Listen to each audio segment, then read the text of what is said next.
everyone, welcome to Daily Dictation. This is an interactive video to help you practice your English skill. You will do this by listening to 5 sentences that I will read. As you listen to each sentence, you will write it down as perfectly as you can to practice your writing skills and your listening skills. The sentences will be about the topic winter fun at a high intermediate level. After you write down each sentence, I will then show you what they look like correctly written. Then I will explain some grammar tips, some spelling tips, and some grammar concepts to you to help you understand. Let's get started. This is a skill that is best developed if you practice regularly or every day. So please join me for daily dictation Monday to Friday. There are usually videos daily. There's new sentences each weekday, new topics each week, and 2 English levels offered.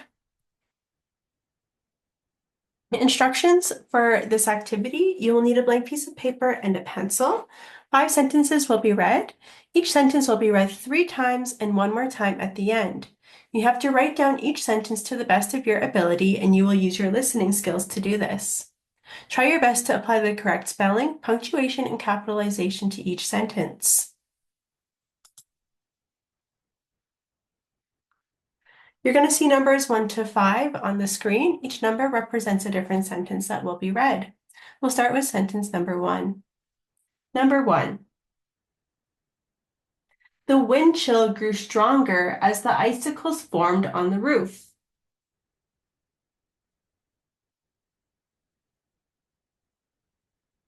The wind chill grew stronger as the icicles formed on the roof. The wind chill grew stronger as the icicles formed on the roof. Number 2.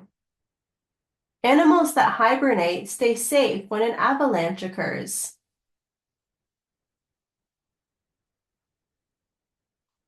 Animals that hibernate stay safe when an avalanche occurs.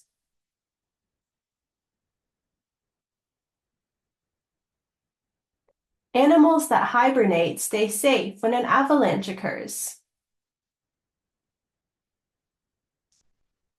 Number 3. The sleigh got stuck in the thick snowdrift on the trail.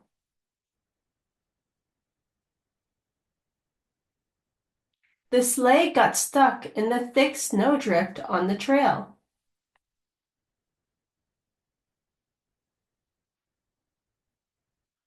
The sleigh got stuck in the thick snowdrift on the trail. Number 4. The sub-zero air caused frostbite on his exposed fingers.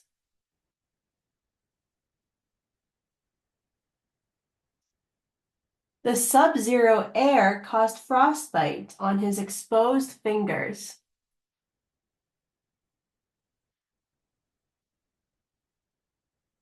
The sub-zero air caused frostbite on his exposed fingers. Number 5. The melting slush revealed a weak snowpack on the mountain.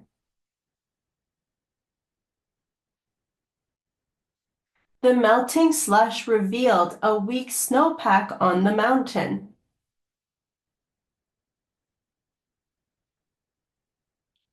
The melting slush revealed a weak snowpack on the mountain. Now I will read each sentence one more time, starting with sentence number 1. The wind chill grew stronger as the icicles formed on the roof. Number 2. Animals that hibernate stay safe when an avalanche occurs. Number 3. The sleigh got stuck in the thick snowdrift on the trail. Number 4. The sub-zero air caused frostbite on his exposed fingers. Number 5. The melting slush revealed a weak snowpack on the mountain. All right, great job. Let's see what each sentence looks like when it is correctly written. Now, if you found this video a little bit fast or a little bit challenging, you can listen again at a slower speed by adjusting the playback speed in the settings of the video. You can also check the description for timestamps, and this will help you listen to specific sentence numbers again. Let's look at our answers. Number 1, the wind chill grew stronger as the icicles formed on the roof. If we look at this sentence here, we have two parts to it, and it is connected with the word as, which is a conjunction here, and it is a subordinating conjunction, which means that this is an independent clause. And where the subordinating conjunction is, it starts the dependent clause. And when we have an independent clause first and a dependent clause second, we do not need a comma here. So that is why there is no comma.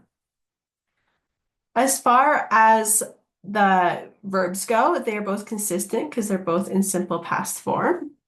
Because it's the word as is telling us that these two things are happening at the same time. So they should have the same verb tense. For spelling, the word wind chill could be difficult because when we say it quickly in English, we don't pronounce the D very clearly. However, it is the words wind and chill together. Icicles is another hard one, so you'd want to split it up like ICICLES, because sometimes the second IC gets forgotten. Number 2, animals that hibernate stay safe when an avalanche occurs. We have another example of a subordinating conjunction right in the middle, when.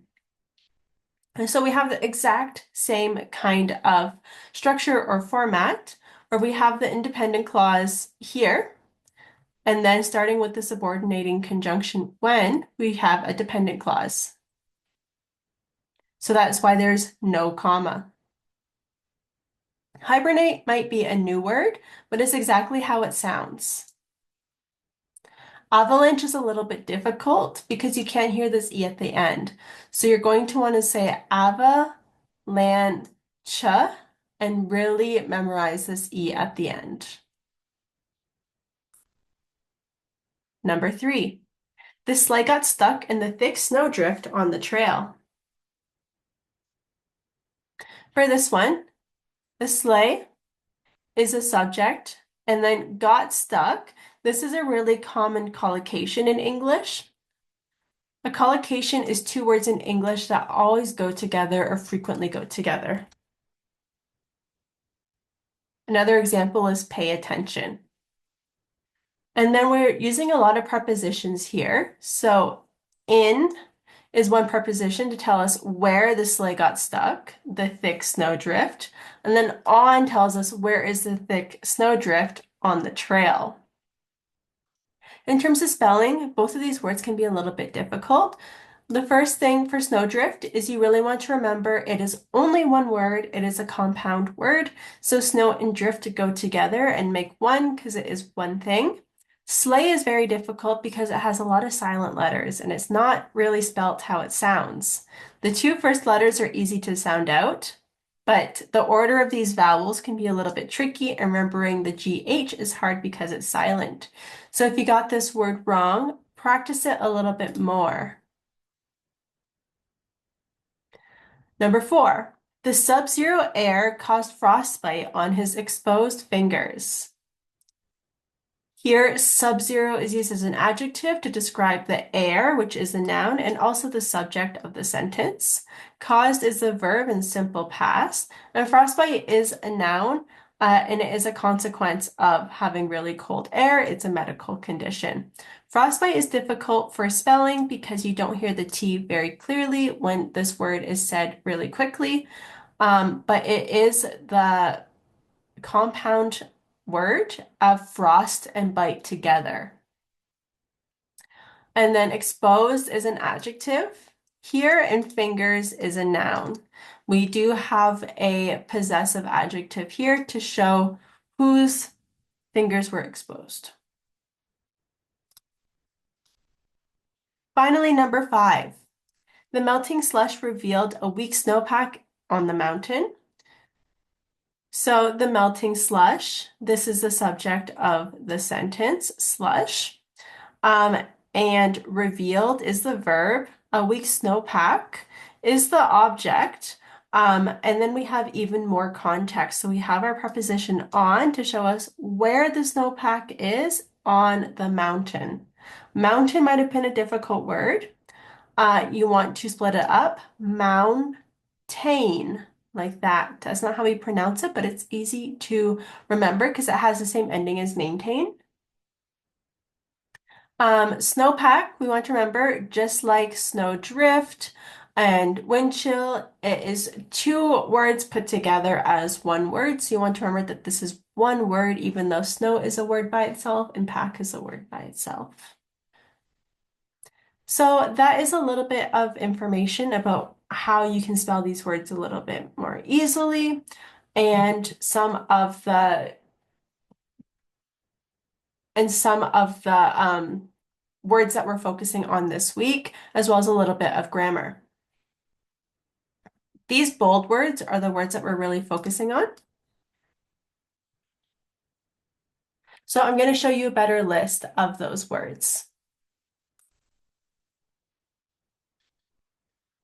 So the words that we're studying this week are slush, frostbite, avalanche, snowpack, hibernate, wind chill, sub-zero, sleigh, icicles, snowdrift. Make sure you know how to use these words in your own sentences. Make sure you know how to spell them if you're trying to use them in your own written sentences. Make sure you know how to pronounce them if you're using them in your own verbal sentences when you're speaking. Besides that, we are all finished for today. Thank you so much, and I'll see you next time. Bye.